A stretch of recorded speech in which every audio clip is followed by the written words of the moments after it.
கிறிஸ்துவின் அன்பை விட்டு என்னை பிரிப்பவன் யார் என்கிறதான அந்த பட்டியலில் மரணமோ ஒரு வேதனையோ துன்பமோ கஷ்டமோ நஷ்டமோ எதுவுமே என்னை பிரிக்க முடியாது என்று சொல்லுகிறார். அதன் சத்தியத்தை ஆழமாக புரிந்து கொள்ள வேண்டும்.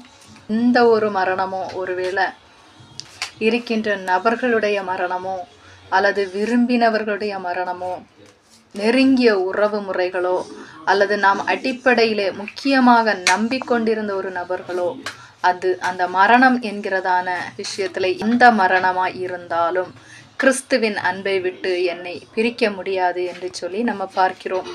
நாம் இன்றைக்கு கண்கூடாக பார்க்கிறோம். அநேகருடைய அந்த மரண இழப்புகளிலே அவர்கள் நம்பிக்கொண்டிருந்ததான நம்பிக்கை அற்று போகின்றதான காலத்திலே அநேகர் கிறிஸ்துவை விட்டு வெளிவருவதை நாம் பார்க்கிறோம். அவர்கள் கிறிஸ்துவின் அன்பை ஆழமாக புரிந்து கொள்ளவில்லை, கிறிஸ்துவின் சத்தியத்தை ஆழமாக அறிந்து கொள்ளவில்லை என்று தான் சொல்ல வேண்டும். இரட்சிப்பின் நிச்சயம் அது மிகப்பெரியதான ஆசீர்வாதத்தை கூறுகிறது.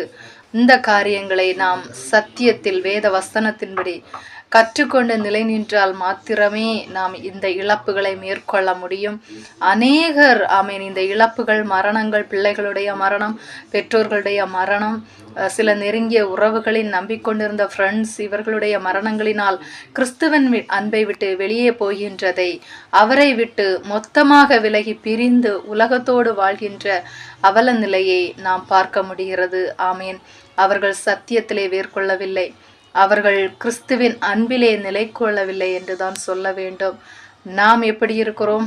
நாமே ஆராய்ந்து பார்ப்போமா? கிறிஸ்துவின் அன்பு நமக்குள்ளே நிலைத்திருக்கிறதா? இப்படிப்பட்ட சூழ்நிலைகள் வரும் பொழுது நாம் எப்படி இருப்போம் என்று சொல்லி நாமே ஆராய்ந்து பார்ப்போம்.